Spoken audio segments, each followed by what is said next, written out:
Okay, so I finally have my whole library again, so that's nice. I also have now access to the French translation of Life of Proclus as well, so that's fun.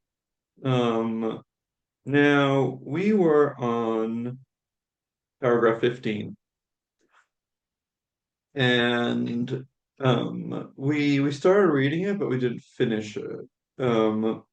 We went down to not teaching by word alone, but rather instructing them by his conduct throughout his life, and becoming, as it were, a prototype of discretion to the rest. Now, this discretion is actually in the Greek is sophrosyne, so it's temperance. Mm, Now, why is that significant? I mean, you can translate, Saprasune as discretion as well. You know yourself, you know your place, you're discreet. Um, but it's because right after that, so in the English, he says, as for the species of fortitude that he displayed in politics, and fortitude is a translation for Andrea, for courage, right? So you can see that Marinus was going through the four cardinal virtues. Right? So, so this thing about, telling the other students or scholars to behave well and to be controlled is is part of his teaching, is part of his exercise of the political virtue of temperance. And now he's going to talk about the fortitude he displays. Um, And about this, I have a whole thing to say. So I'm going to read and then I'm going to show some slides. So okay. as for the species of fortitude that he displayed in politics, it was truly Herculean. For this man entered into the billowing tempest of affairs at a time when monstrous winds were blowing against the lawful way of life. And he carried on a sober and undaunted existence even amid the perils.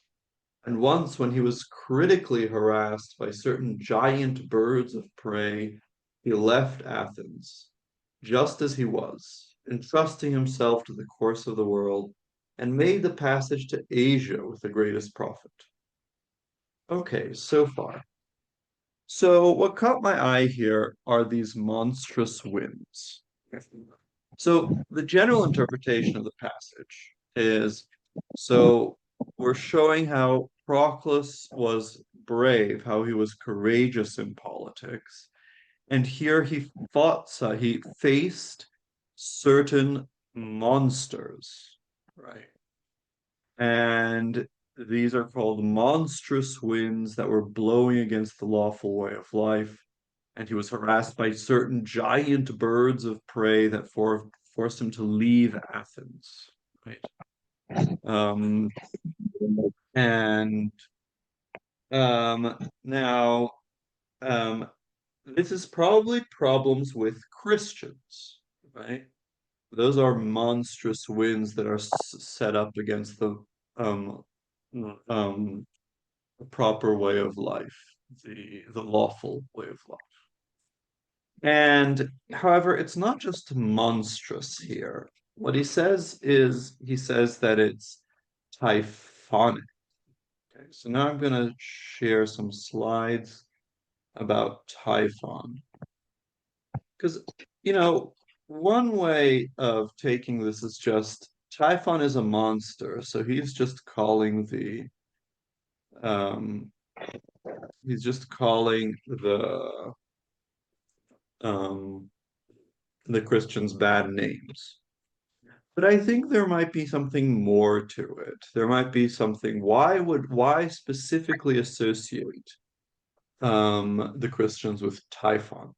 And this will get us into this takes us a bit away from virtue and a bit into his metaphysics, but I think it's worth it. It's worth like articulating a bit what he thought Christianity was about and what his opposition to it was.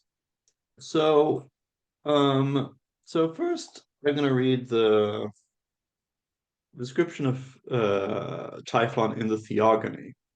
And what's important here is that in Hesiod's Theogony, I mean, he tells the generations of the gods, and then he gets to Zeus, and then Zeus defeats a bunch of titans.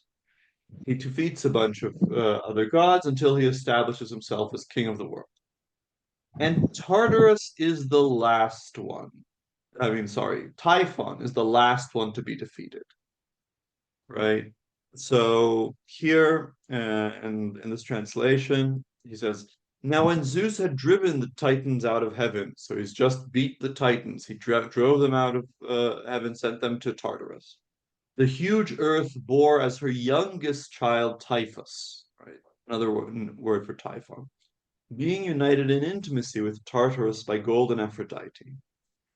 His arms, Typhus, are employed in feats of strength, and the legs of the powerful god are tireless. Out of his shoulders came 100 fearsome snake heads with black tongues flickering, and the eyes in his strange heads flashed fire under the brows. And there are voices in all his fearsome heads, giving out every kind of indescribable sound. Sometimes they uttered as if for the gods' understanding, sometimes again the sound of a bellowing bull whose might is uncontainable and whose voice is proud, sometimes again of a lion who knows no restraint, sometimes again of a pack of hounds astonishing to hear. Sometimes again he hissed, and the long mountains echoed beneath. A thing past help would have come to pass that day, and he would have become king of mortals and immortals, had the father of the gods and men not taken sharp notice.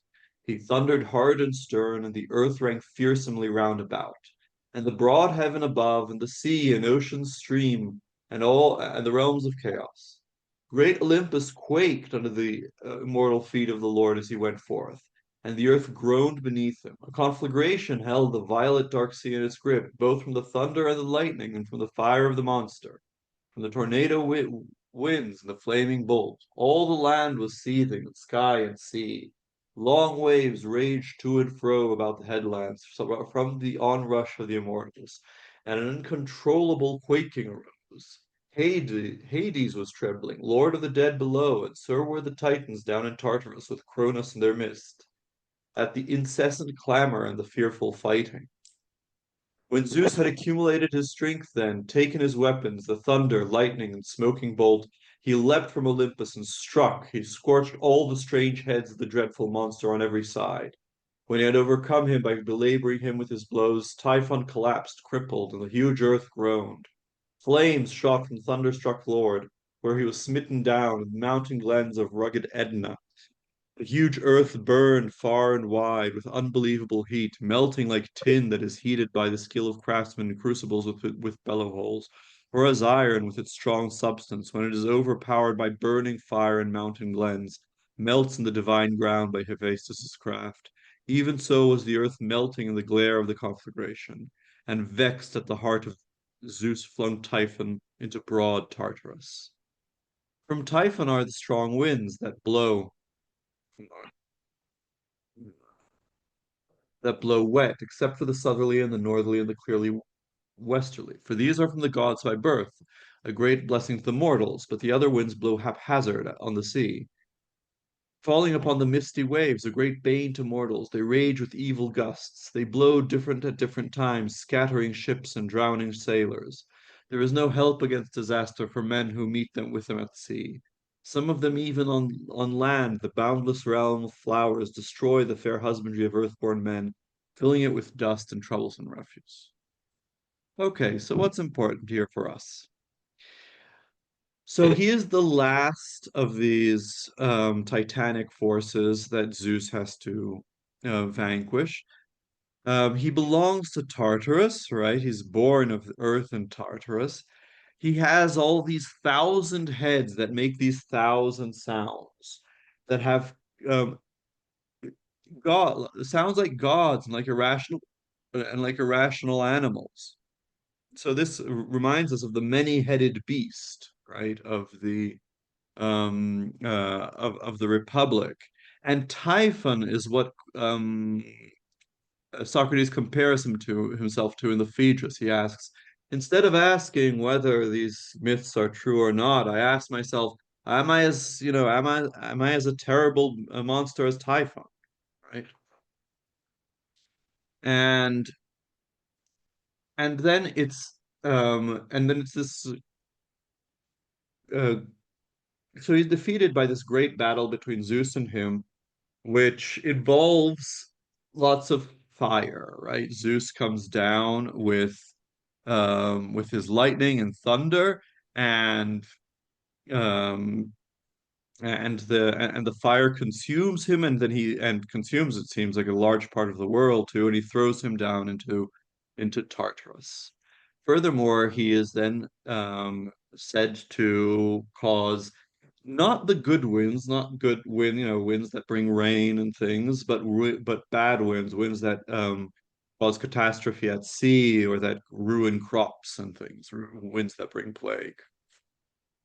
So um, this is in the Theogony. Now we have some information from Neoplatonists about what the Typhon meant. So Hermias, in his commentary on Plato's Phaedrus, which is a course that he took with Syrianus, right? Hermias' commentary on the Phaedrus are notes from a course he took with Syrianus, and Proclus was one of the other students. Because he even mentions, and then Syrianus said this, but then my colleague Proclus said that, and they had this argument. It's in different part. What does he tell us? He said Typhon, right? So he's explaining this beginning bit where um, Socrates compares himself, like, am I as terrible a thing as Typhon? And he says, why Typhon? Well, Typhon, because this god governs the discordant and the unordered. Discordant and unordered, ataktos kai plemelos. It's the same uh, adjectives used by Plato in the Timaeus for the matter before the world. The nature of his allotment is this: always well ordered among the wholes, except when it shows itself by way of certain of its parts, in which case people are in the habit of talking about of typhoons or typhonic hurricanes or thunderbolts. So he's responsible for things that are, about like the basic chaos of matter, but also this occasional chaos of these awful winds. Now, everything in the soul is similar to this. And in this case, in the case of the particular soul, especially the makeup of one that does evil. So he represents the evil soul as well. He governs it because it's also all chaotic. So, for having referred to it first, since he is functioning in the purificatory mode, he also mentions the rational soul by way of the words simple, gentle, and divine. So that's more about the Phaedrus. So Typhon as the god of the chaotic matter. Now, this comes up again in Damascus's commentary on the Phaedo, and because in the Phaedo there's a discussion about the rivers under the earth and the Tartarus. And Damascus's commentary is useful because he's actually commenting on Proclus's commentary. So there's one entry which is, "Who are the children of Tartarus and earth? Typhon causes all violent motion of subterranean air currents and waters, and of the other elements. Echidna is an avenging force, chastising rational and irrational souls. Hence, the upper part of her body is a maiden, the lower part is serpent-like. Typhon is the guardian deity of all divinatory springs and fumes." So it seems so. This first part is Proclus, and he apparently had this triad of gods: Typhon, Echidna, and Python. And again, Typhon is responsible for all violent motion, right, of subterranean air, currents, and waters, and of the other elements. So for Proclus, in the center of the world, these rivers beneath the world, that where the bad souls are punished according to the Phaedo. There's this violent chaotic motion, and that's what Typhon caused again. So Typhon again, responsible for what's chaotic, and specifically the chaotic matter at the center of the universe. So not just the pre-cosmic matter, or not even mainly that, and it's also tied to the evil souls, because that's where the worst souls go. Now, so this shows that Typhon has this role of being, as it were, the god of the worst chaos, that the chaos he produces actually causes is actually used to punish the worst souls that have a chaotic soul like that. Now, um, this has a cosmological function for Proclus that comes out in the Timaeus commentary when he's discussing the unity of the world. So Proclus discusses the unity of the world twice because Plato discusses it twice. Plato discusses it once when he's talking about how it has to be the world has to be unique because there's only one paradigm, and later it's unique, he repeats, because it has all of the elements in it and there's nothing outside it. And so in the second part, he returns the second time he returns the question of the unity and the unicity of the world, and he gives many reasons for why it's just one world, and here is one of them. Moreover, the demiurge, as this is Proclus, right, makes just the one world, because to divide things into a plurality is not the effect of what is powerful, but rather of what is weak. To include plurality in the one and to connect the whole number or series through the monad is a power of amazing abundance. If therefore the whole power is in the demiurge, and if he is an unmoved cause, and if he creates from just being himself, and if he engenders that which is similar to himself, then he would generate a cosmos that is one, entire, and perfect. So the point here is that the creation of the world is not creating just one out of many things. It's not an exclusive um, unicity, but rather it's one that he makes the world one and unique by including everything possible in it. And so this is against the right. And the opponents, when you're talking about the uniqueness of the world, the opponents are the materialists, right? And so the atomists. So the atomists say that there's an infinite amount of worlds, and between the worlds there's the chaos, there's the void where there are these atoms moving without order. These atoms keep bouncing on the worlds, and they wear them down, and occasionally the worlds end. But by their, chaotic motion, sometimes the atoms start clumping together and forming these orders, and then they form these worlds for a time. So for the for the atomists, the chaos is outside the worlds, and it's because there's this chaos outside the worlds that there are infinitely many. Proclus says no, the chaos is inside the world. The world is unique because everything is included in it, not because the demiurge just created one of the infinitely many possible worlds, right? So it's not the world that the atomists are talking about, which is just this world with our infinitely many possible ones. No, he creates a unique world because he gathers everything together in one. And this means that all the kinds of the elements are included, and the chaotic ones are underneath the earth. So this is when he's talking about the many different kinds of elements. So, Once so more, what let does it mean us. for the chaos to be inside? Like there's a Right, place, like if you look at the center of the earth, you'll find some atoms bumping into each other, or not atoms matter, or whatever. right, exactly. Yeah, that's So I'll read now a couple of things that will flesh this out. So once more, let us sum up from the beginning and affirm that the elements exist in one way as unmixed objects of thought, right? So there's like forms of the elements, but in another way as things that have been intermingled. The primary mixture of the elements, which creates the heavens, has all things in a fiery fashion, and in it are the highest forms of all things. So, those are the heavens. Against Aristotle, who thought that there was a special fifth element, Proclus says no. The heavens are also created by the heavens are also made up of the four elements, but they're all the elements in a fiery way, and they're the best forms of the elements. But the secondary mixture comprises the elements as they are found below the moon, in which all things exist in the manner of the middle term, mesos. The last mixture comprises the things below the earth, where the sediments of all things exist, right? The remainders of all things exist. Periphlegathon, they say, and Acron, and Oceanus, and Cocytus. So these are the underworld rivers of the of the Phaedo, right? So it's these four rivers, which are, as it were, the chaotic forms of the elements.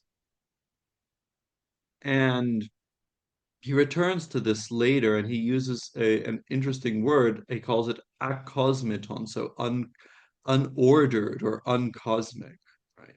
So he's commenting on this passage of the Timaeus. The composition of the world took up the entirety of each of the whole of the four elements.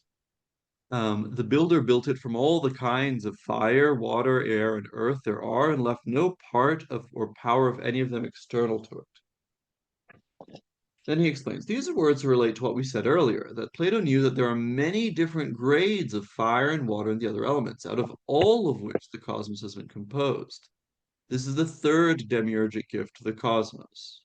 So he ought not to be surprised if he leaves the highest grades of the four elements in the heavens, the middle grades in the region below the moon, and the final dregs in the region below the earth, distributing the elements in a manner analogous to the three demiurges, referring these to Zeus, Poseidon, and Pluto, respectively. We talked about these three demiurges in the when we talked about the Cradulus um, in the lectures on the commentary of the Republic. But this is just a side note here. For in each case, the whole of them is received, and the universe composed out of all of each one. This is so whether you speak out about the first and celestial fire, or the middle gradation of fire, or the final discordant kind, which is merely tinged with certain fiery qualities. For whatever we suppose discord and disorder to be, each of the elements below the earth surely manifests this sort of nature. This is because when creation proceeds, after a short while, it tails off into that which is unordered, to akosmeton, so that which hasn't been object of diakosmesis, that which hasn't been object of the ordering, and that which participates in order to the least degrees. These things then are all cleared up. So this passage is important because it identifies these chaotic forms of the four elements in some sense with the disordered motions prior to the cosmos, right? And we saw that this is and we saw that Typhon is both said to govern this, the discord and the disordered, and to govern the rivers beneath the earth, the rivers beneath the earth. So here we see that this is really the domain at the center. And at the center, he also says there is the Tower of Zeus. So this is later, he's talking about the position of the soul at the center of the universe, which for the Timaeus, that the soul is a living cosmos long before the body and is both one and number. By virtue of being one, it is greater than all forms of relation. By virtue of multitude, it administers the various different parts of the universe. By virtue of its guardian powers, it holds together the center. For the whole sphere is steered from thence and converges on the center. Moreover, all the troubles in the world have been corralled in its middle, and it is necessary that there should be a divine guardian who is capable of marshalling them and keeping them within their proper bounds. It is for this reason that the theologians end the processions of the highest gods at this location, and the Pythagoreans call the middle the Tower of Zeus and the guard post of Zeus. By virtue of powers that are stable and simultaneous life-giving, it holds together the sphere of the earth. Okay, so far we have this at the center then, there's not just chaos, there's also this thing called the Tower of Zeus or the guard post of Zeus. And so here it seems to me that Proclus is describing, as it were, this is like the version in his cosmology of Zeus's victory over Typhon, right? Zeus defeats Typhon, and that's why at the center you have the chaotic mass, and you also have this activity of Zeus called his tower or guard post. And this expression of the Tower of Zeus comes up in the Phaedo commentary as well, where he says, what is the so-called fortress of Zeus? It is the inextinguishable fire around the center, which radiates in equal warmth to all the parts of the earth. Then Damascus says, or it might be better to identify it with the animating force, which according to Timaeus originates in the center, pervades the universe, and at the same time, with a firm guard kept around the center by the cosmic intelligence of the cosmic God. And he also says, as an image of the center of the world, cities used to burn in their city halls the perpetual fire sacred to Hestia. So um, Mm.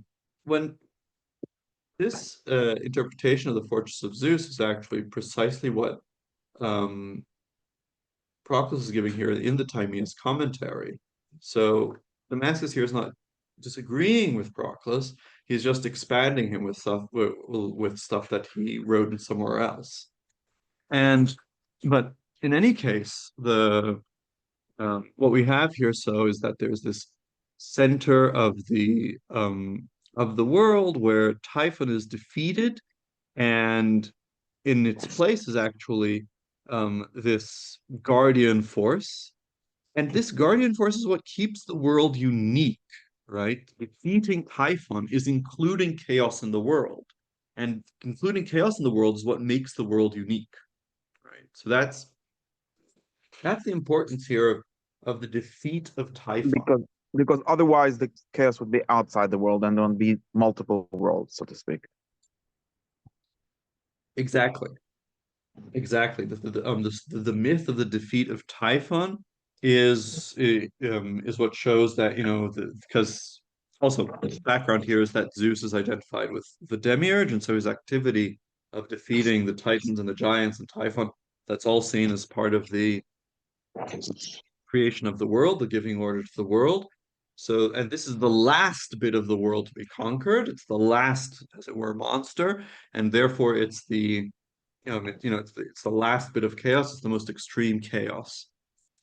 Um, so that this is what Typhon is. Then it's this last chaos that's defeated, and when it's defeated, in the center is not just chaos. There's also this guardian force, which is identified here with Hestia, and indeed in other passages. Yeah, I didn't have time to include these here. But in other passages on Hestia, she's associated with this idea of a guardian force, right? She is what keeps things inflexible and always the same. In the Cradulus, it says that she's what unites everything around a center and keeps all the heavenly spheres going in the same places. So, um, and in the Theogony, after Zeus defeats Typhon, that's when he distributes the honors amongst the gods. And what is distributing the honors amongst the gods? It's distributing their different functions in the world, that such as giving the center of the world to Hestia for her to hold still, hold together. Um, so this isn't the full Proclaim doctrine of Hestia, but it's part of it. There's this terrestrial Hestia that's responsible for holding the center of the world in place. Um, Also, I mean, just for more background, Hestia is the hearth fire, is the hearth goddess, right? So every home will have will traditionally have Hestia at its center. That's the hearth fire, where anything at the home is sacrificed, and also meat is sacrificed before it's eaten, and so on. And then besides each home having a center, the cities used to have a fire in their center, and here there's a perpetual fire. So that's the Pythagoreans, right? He talks about this Pythagorean idea of the Tower of Zeus or the guard post of Zeus. The Pythagoreans, some of them, Philolaus, there's a fragment, who said that there was actually a fire burning at the center of the world, right? So they had this different cosmology with fire at the center of the world. That then the Neoplatonists like Proclus reinterpret as this chaos at the center. Um, so that's what Typhon is, right? Typhon is the chaos that has to be destroyed or conquered in order for the world to be unique. Now, why must this have something to do with Christianity, right? Why I think this is like fitting for Christianity. Well, because, the striking thing about Christianity, of course, is that it's monotheistic and that it's monotheistic in an exclusive way, right? There's the one creator of the world, and, there are no mediators. And Proclus even comments on this in the Timaeus commentary, where he says, it's everyone agrees that there's just one creator, or that sorry, everyone agrees that there is a creator of the universe, but to recognize that there are then um, mediating gods, that's something that not everyone can see, and so this idea of Christianity being and markedly monotheistic and about this one creator of the universe is something that seems like Proclus recognized. And if you think about what the Christian myth is, it is a myth where going to hell, going to the center of the world, going to chaos at the center of the world plays a central role, right? This God, Jesus Christ, he dies, he goes to hell, he vanquishes the devil, and is resurrected, right?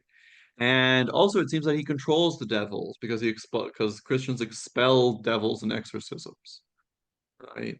Um, and it's interesting that he doesn't.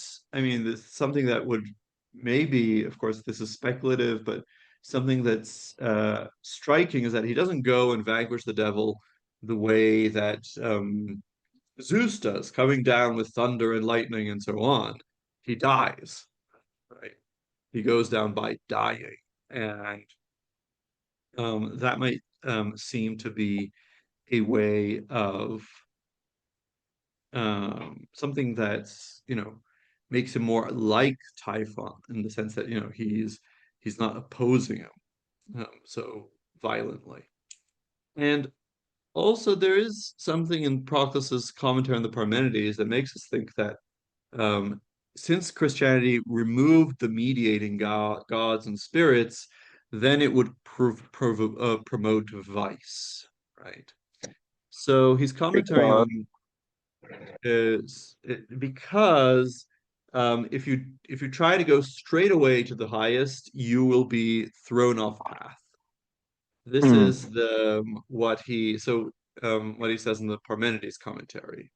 The phrase "otherwise the truth will escape you" is something that Parmenides says to Socrates, makes clear the magnitude of the danger which threatens the untrained from any impulse towards untrodden areas of knowledge, which is precipitate and disorganized, to wit, a falling away from all truth. So if you go towards what is uh, towards knowledge, to unknown things in a disorganized way, you will fall away from the whole of the truth. For in the case of both metaphysical speculation and of theurgy, it is this that makes our ascent safe and unerring, that is, an orderly scheme of progress. As the oracle says, for no other reason, right? So does God turn away from man, and with living power send him off on empty paths, that when we make the ascent to the most divine subjects of study or action in a disorganized and faulty way, and as the saying is, with uninitiated mouths or unwashed feet. So if you don't go step by step, it's not just that you will never reach your goal, but somehow the gods will, actively send you in the wrong direction, right? With living power, send him off on empty paths. For those who approach in this way, transitions are unfilled, impulse is empty, the paths are blind. For this reason, obedience to Plato and the oracles, we must make our ascents to the superior levels through what is more contiguous to us, and the more lowly through the intermediate of the higher. Right. So um, Proclus, thinks that if you try to go directly to the highest gods, directly to the highest things, without going through the lower gods and the lower spirits, you will be purposely sent off by the gods off on the wrong track. And we know that, like, from other passages, that he believes that there are these evil daimonists, that tempt the people into vice. And he compares them with the guardians at the front of temples that keep, again, uninitiated, unwashed, impure people from entering. But of course, they do more than keep impure people from entering, because they actively draw them into vices. And so if Christianity is this thing that calls everyone to skip the mediators and go straight to the highest, then they will be also, tempting them to be, to be drawn into vice. And of course, this is, as it were, a contrast with precisely the theme of this whole scale of virtues that we're seeing in the Neoplatonic texts, this emphasis that, you have to go through this orderly progression and so on. Now, I'm not saying this is fair to Christians, and I'm not saying, because of course Christians do develop ideas that, the moral life is step by step, and later they even incorporate this Platonic stuff, and they talk about the purgative life, and the contemplative life, and the unitive life, and things like that. But I think that when he's talking about the typhonic type, when they call um uh when they call Christianity as these typhonic winds that blow against all order, they are catching on to something, or they are representing something about Christianity that in their minds, right? That it has to do with this primordial chaos that Zeus overcomes and so on. The opposition between Christianity also and the pagan sacrifices is also, an opposition between Typhon as the god um, of the chaos versus Hestia, the sacrificial fire, which is the as it were the tamed chaos. Um, so it seems to me that there is, this is all behind this expression of the typhonic fire. So just so I get some more understand, like what's the is the idea like what I like missing something, like how is Christianity supposed to be the chaos? Um, bec well, because going to the, it's a cause of vice, as we already, as I just discussed, because it calls people to go straight to the highest. And Mhm. second, because um, it's about there being just one world and one creator, and that's what's at stake in the chaos. Mm-hmm. And three, because there does seem to be that the central chaos that they call hell and is populated by these demons, that does seem to play a central role in the myth, right, of Christianity. So yeah. So like would the criticism be that Christians end up being too chaotic or make too much of this? Right. It would be something like, the Christians, they, so like the Christians are talking about how they're always fighting these devils, and they see devils everywhere. And this is in part because, they're trying to go straight to the highest, and that's what summons the devils instead of going step by step. Mm. And also this is, in some sense, this is what their God is about. Their God is the God who controls, vanquishes the devil and controls the devils, or something like that. And there might be also something just, that, Christianity upsets the center of the world. They upset the system of sacrifice, and therefore they upset the order of the world. So this that might right, and in general, they think that I think there's well, maybe what's influencing me here also is an idea that so remember the criticism of tragedy, right? So tragedy is plays with these very strong passions, and it encourages, and that not only stokes the fire of our own passions for Proclus, but it also makes people multiple, right? And it imbues them with diversity, with poikilia, which is this uh, lack of unity in their character, Mm. and that's so they give in to the many-headed beast, right, which we saw as Typhon as well. And there's something um tragedy in Christianity, in the sense not only in the sense that it can play on emotions, and it has this very emotional tale about this killing of this god, but it's in its opposition, right? It's opposed to the myths and the rituals. And remember, for Proclus, there's an opposition between tragedy that encourages the our passions, and the myths that give, as it were, he calls them compact symbols. And so he thinks that when we see our passions in these compact symbols, which would be like the symbols in the myths, then this actually helps us overcome them. But when we see them played out and exaggerated on the stage, this naturally inflames us. So as Christianity removes the compact symbols, it also inflames the passions.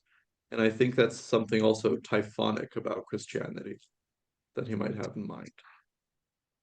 So and then like they would really think that Christians end up less virtuous because of that.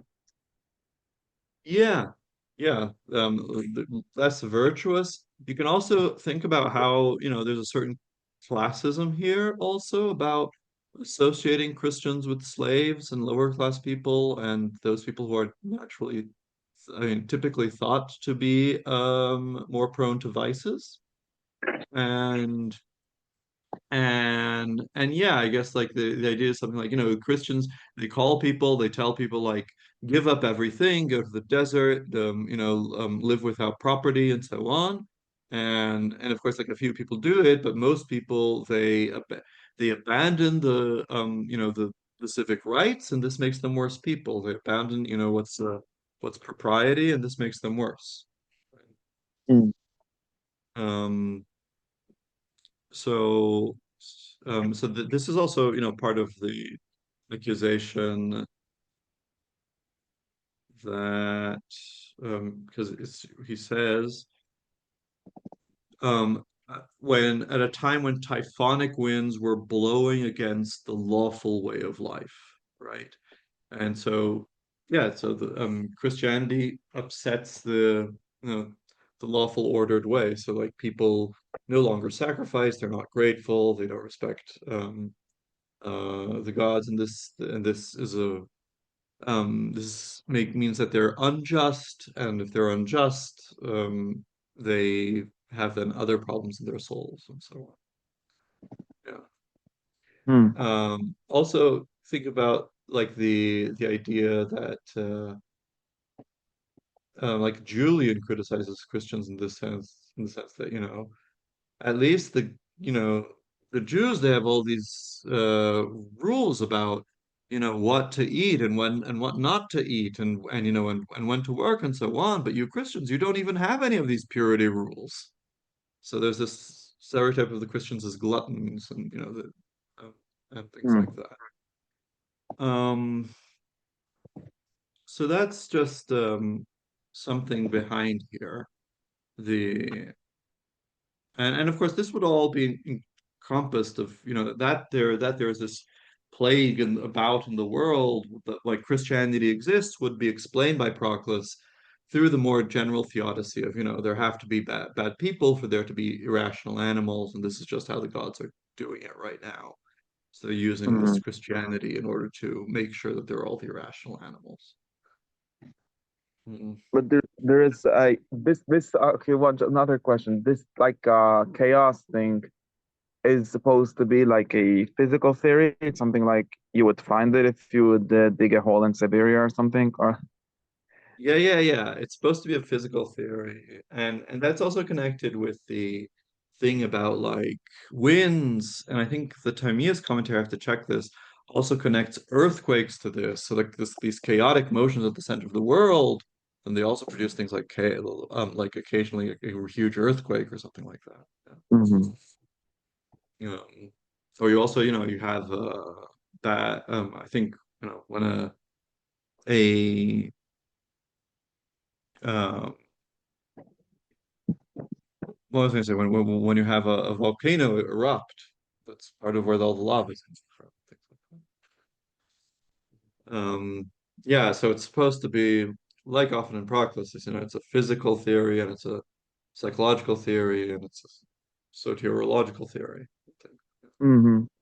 Because then I'm very like curious about this like this opposition so everyone can see that there's like forces of chaos in the world. Uh, you can also imagine the whole world sort of being subsumed by that, or maybe not. And there's like this conflict with people that want to see it as a real opposition, and then the other side, which is some way better and some way worse, is to say no. The uh, how does it called powers of strife, like Empedocles would say, or something, are within the world. Like it's not that there's the like two worlds and they're like trying to destroy each other. Maybe sometimes you end up destroying everything, but it's like no, the power of chaos is actually within this world. So I guess that's why it can't end up destroying it entirely. Right. Yeah. So there's this thing that, the powers of chaos, they have to be included in the world. If they weren't included in the world, something would be missing, right? And the world wouldn't be perfect. But they have to be included in the world in a defeated way. They have to be, they can't dominate it. They have to be defeated. And and so for and that's what, the thing about, there is Typhon, but Typhon is defeated. And that's what's going on here. And if you think about that, the whole world, like the good is supposed to be the cause of everything, then it would seem that the opposition, like the greatest chaos, would be the opposition to the good. And so that's why the chaos isn't just physical; it's also moral, right? And it's the killing of the villain, of the terrible beast, and that is what both includes the chaos and assures the unity of the world. Um, and in a certain sense, there's yeah, it's the whole Christianity thing is ambiguous because if you do think that Christianity is this force of vice and destruction, on the other hand, like the myth of Christianity is about how this Christ was killed, and so you say, yeah, so the thing happened. Um, but that's Uh, just Meaning it was subdued. yeah. Um, but of course for the Christians, then they said no, but then he resurrected, and of course that part doesn't agree so much. But Mhm. um, so so that's But the it's still part of the world. Like yeah, yeah, Christianity is not. precisely. It's part of the world. Yeah. Mhm. Um. So so anyway, I think this is part. So I mean, I guess in the context of the theory of virtue, this just reminds us of the contrast between, say, an ethics of give up everything and join the highest now versus do things step by step, right? Um, I'm gonna get some water and then we can continue reading. Okay.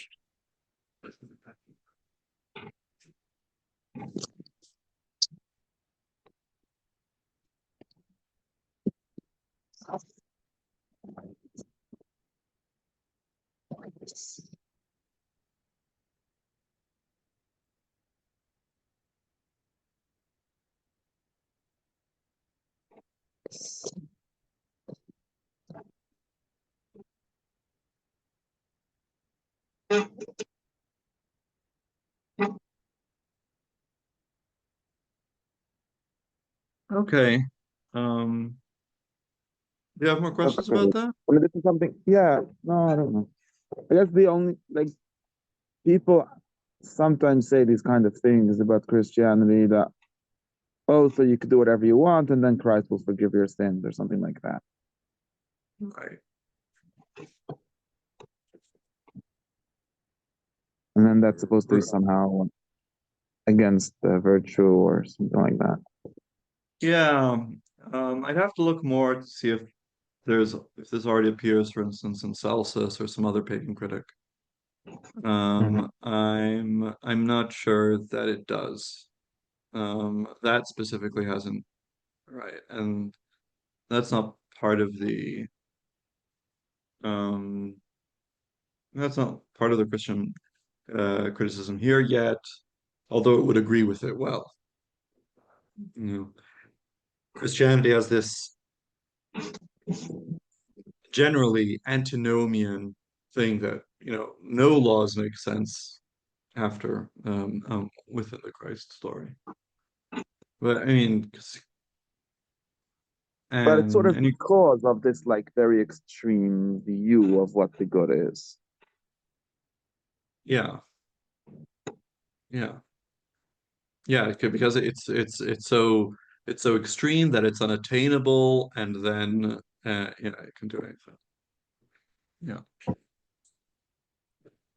But there's also like the Republic's criticism of sacrifice seems to be something similar, where like you could bribe the gods by there's a price for everything. right.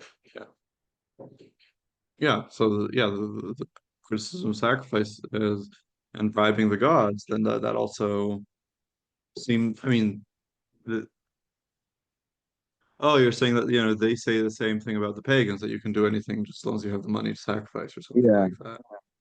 Yeah. Um, I guess that's something that's already in Plato. And um but I think the pagans answer like, no, you're exercising virtue because you're exercising justice and so on. And you're recognizing, that you're always upsetting some god.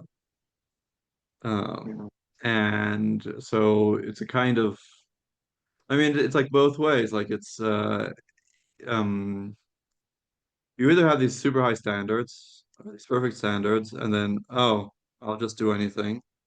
But then if you recognize that, okay, you can only do so much, then it's like, oh, then I can just do anything. So either way, you can just do anything. If you have super high moral standards, or if you have lower moral, or if you have realistic one. Yeah. I guess it's a shared problem. Mm.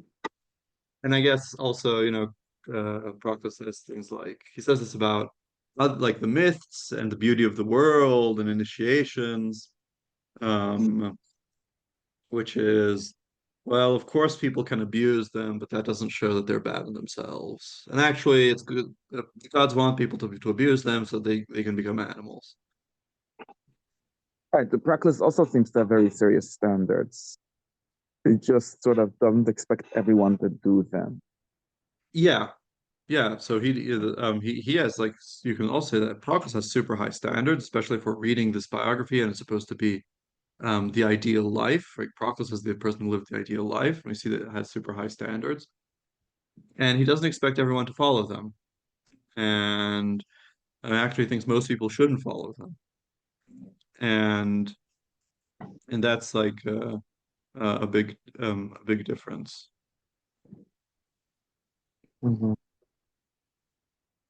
And yeah, Okay. and that's also like important when reading the like Proclus and other like Damascus and so on about virtue. It can seem at times that they say super strict things, like about purification, and you have to separate yourself from all pleasures and control all planes and things like that. And but the background is not, say, like a Christian idea that, oh, everyone should become like this, right? The idea is like there have to be better people and there have to be worse people. And this is just what the best people do. So it's still something like for the purpose of a certain goal or a certain good or attaining a certain thing, you would have to do that. Not Yeah, something like not something like not a person or something. not something like Instead of like if you want to be a basically good person, you have to do that. More like if you want to be a philosopher or something. exactly, exactly. And like, of course, they think that philosophers have the best lives, but they don't think that, everyone's cut out to be for the best life. Mhm. Um, Okay. well, so yeah, there's like also like a certain, you could say, like metaphysical elitism here, right? Um, Yes, but which if you again, take out the like specific politics, then it ends up that these problems are like problems that everyone will have, and you just solving like everyone is just solving them in their own. it's true because like the Christians will then have problems about election and who are the predestined and things like that. And because, it's evident that, for you to be a good Christian, lots of stuff has to happen in your life that you have no control over. And then what's the point? Isn't it? Is not everyone supposed to be a good Christian or things like that? And, yeah. Mhm.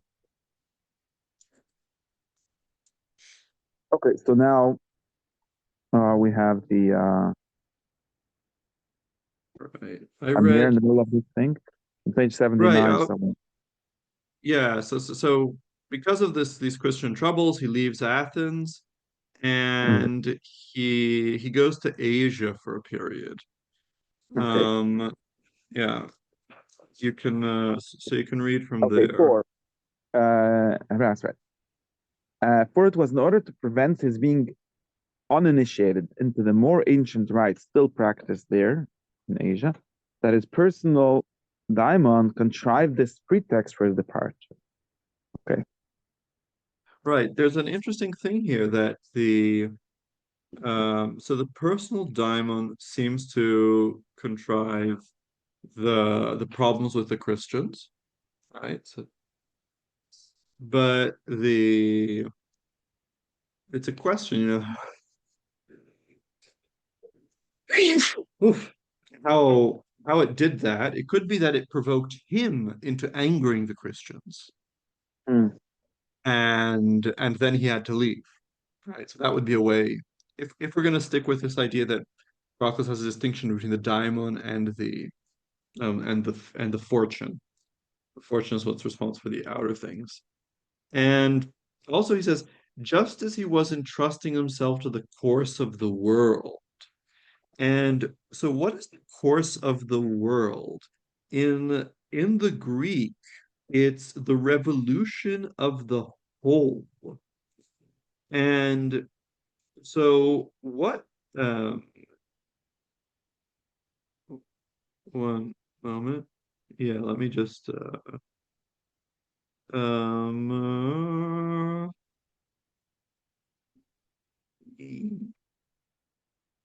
yeah, yeah. Te tu pantos perifora. So it could be actually something like uh uh he did some astrology. He drew a chart. He saw a chart for the moment, and then he decided, oh, this is um mm, you know the the astrology of the moment shows that I have to leave Athens. Right. So that would be the idea. Okay, and so he went, and this meant that he was initiated into some ancient rites. Okay, we don't really know much about that. Hmm. He himself required clear knowledge of their customs, and for their part, if for the length of time they had neglected any of the practices, they learned from the philosopher direction to serve the gods more perfectly. Somehow he taught them also. I don't know. Yeah, somehow he taught them also. How can he do this? Well, maybe it's something just like if you're a Platonist philosopher, you could recognize the you know, as it were, what the hierarchy of being is supposed to be, and then you can say, "Oh, look, there's a gap here. You forgot Mm. to worship whatever is in this place." It could also just be, you know, as a philosopher, you come across a religious community and you see, oh, it seems like you have these contradictions, these tensions in your discourse. Let me offer you some solutions Mm-hmm. like Okay. that. Hmm.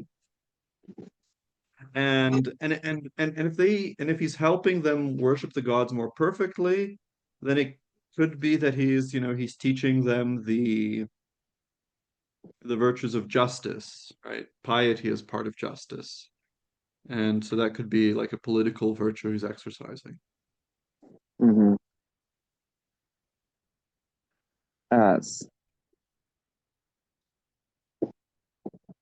um, and as he did this and lived in this way, he escaped notice even more than the Pythagoreans, who preserve intact their master's injunction to live unknown. Wait, and as he did, yeah, having that's another thing. Right. So he was I guess, you know, if he was escape notice, um then he was being sought. People were looking for him if he was hidden. And so I guess the Christians did not, you know, just say, "Oh, Proclus left Athens, we can't do anything." They went searching for him and they couldn't find him because perhaps because he fit in so well with this with this Asian community. Right. Mm. Okay, and then, having spent only a year in Lydia, he returned to Athens by providence of the philosophic god, Right. That's whoever probably that is. Apollo. Such what then were the effects of his fortitude, stemming both from his original nature and from habituation, and after that cemented by knowledge and understanding of the principle. These are a lot of levels of A lot of how to have levels. courage. So nature, so remember we have natural virtues and natural courage was something like resistance to disease and or and and then there's moral courage that would be whatever he obtains by, you know, good upbringing from his parents. Um, then there's and so that's a moral virtue. And then there's cemented by knowledge and understanding of the principle. So that would already be political courage. Oh, are you still there? Yeah, yeah, I don't know. There's something. Oh, Yeah, okay. someone's calling here. I don't know. Let me. I'm here. Till I get back to this meeting in progress. Yeah. Oh, video went away. Your video's gone. Okay, it came Oh, back. now it's back. Yeah. Okay. Yeah. So I think the thing is that he's gone through, you know, yeah, so these levels: natural virtue, moral virtue, political virtue. Okay. Um, and then there's an understanding of the principle, which is something, or that's political. Right. It's Because just, political virtue is virtue where reason controls the passions. And so mm, if it's an activity of reason, then, you know, you have to act for the right reasons. You have to know the principle of why you're acting that way. It can't just mm-hmm, be your body is so constituted to like withstand all this pain, and it can't just be that you have these good habits. mm-hmm. Okay. And in another way, he gave a practical demonstration of his skill in politics by his injunction to those in power, by which he conferred benefits on whole cities.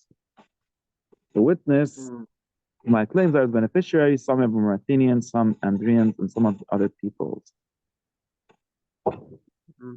Right. So it seems that he then also participated in giving uh in sometimes helping people determine policies, um or maybe even laws.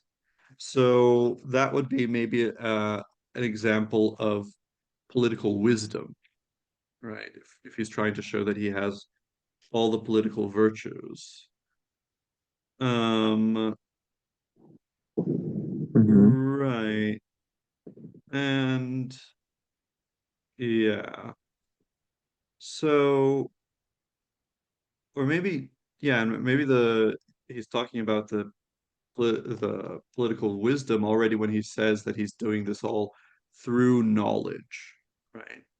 Um, and knowledge of the principles. Oh, we still have 10 minutes. Yeah, we can you can continue. Okay. And beyond this, he also promoted scholarly pursuits, both by directly sponsoring those who apply to him and by petitioning the magistrates to give subsidies and other privileges to each according to his worth. He applied for funding. And that's what it's about. Okay. And that's a political thing also. And that is definitely a political thing. And there's also justice to each according to his worth, like he gave the right people the funding. Yeah. Also Okay. important matter of justice. And he did this neither uncritically nor with favor. So, like, just people he liked, but he forced the very people whom he was supporting to show intense concern for their personal disciplines, questioning and testing them about each of their studies. For he was himself a sufficient judge of all.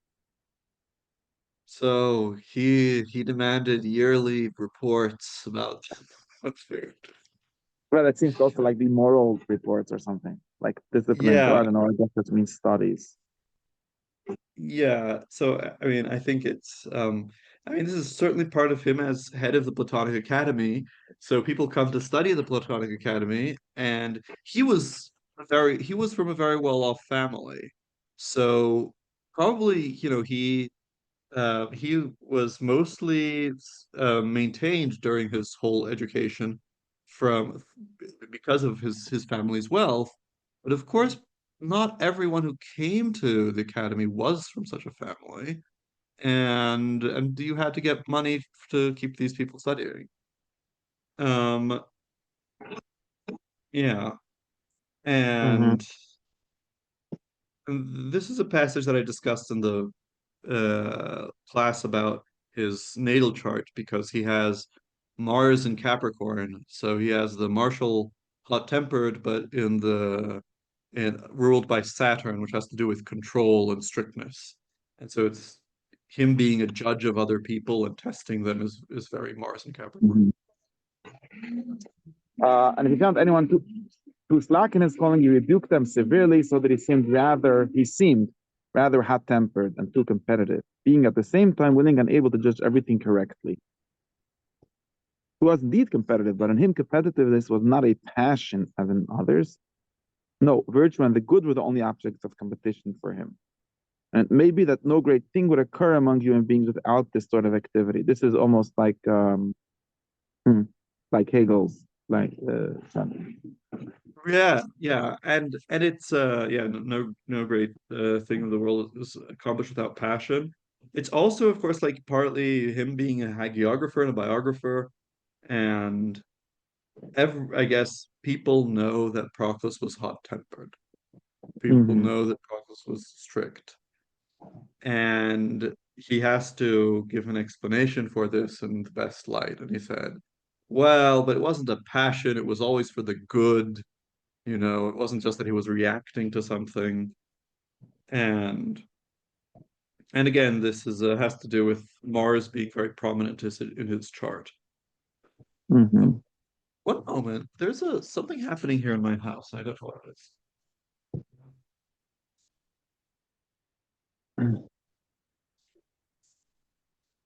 The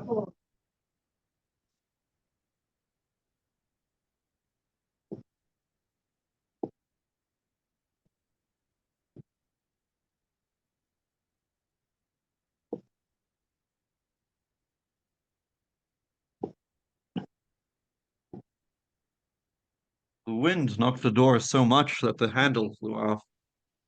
Oh. Um, but yeah, so this is what he's talking about. Um, um, uh, Hmm. yeah, let me see here if there's in the French if And they this have. is but there's like a point in this, right? Like, I don't know, strict teachers, there's some use in them at least. Yeah. Um, oh, and one moment. Okay, this is actually something that many people say.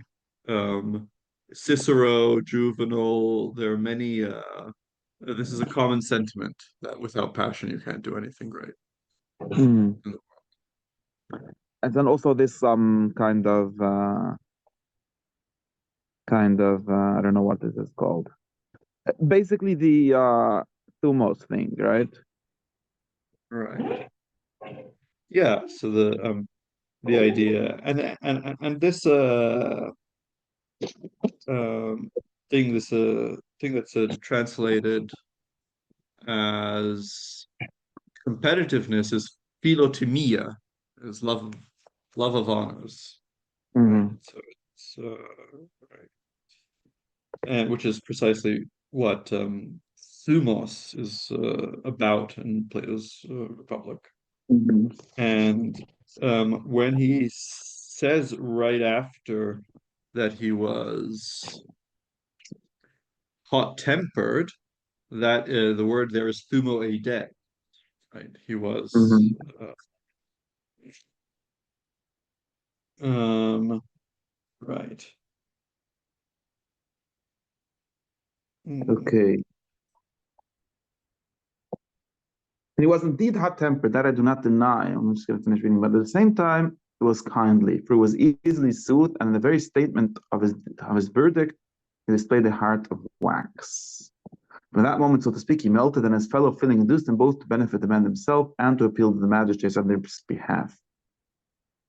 right. So, yeah. So this is um something like the principle that when you say something, like when you express your criticism, then you immediately get it out of your system and you're calmer. Mm-hmm. And um, presumably, then someone who, could be very strict at the moment when he's criticizing you, rebuking you, but then later he forgets it. It's not personal. It's not a grudge. Um, and so that's I guess the virtue that he's describing. Mm-hmm. Um, and and again, this is important insofar as we're talking about the political virtues where interpersonal uh interpersonal skills are important, and how you deal with your anger is a critical part of these political virtues. Um, shall we continue next Yeah, time? I guess that's yeah. Oh, well. So Okay. we're is it the 28th? Is that fine for you? Because I you have think Rosh so. Hashanah right now, right? The Shana is tomorrow night. Should be. I think it should be fine. Where's my calendar thing? I'm just gonna open a Google Calendar. I think that next Sunday. Let me check 1 second. Okay. There's that. Yeah, it should be fine. 28th. I hope. Okay. Yeah. Right. We'll see you then. All right. Let's see. All right. Have a good one. Bye. Uh,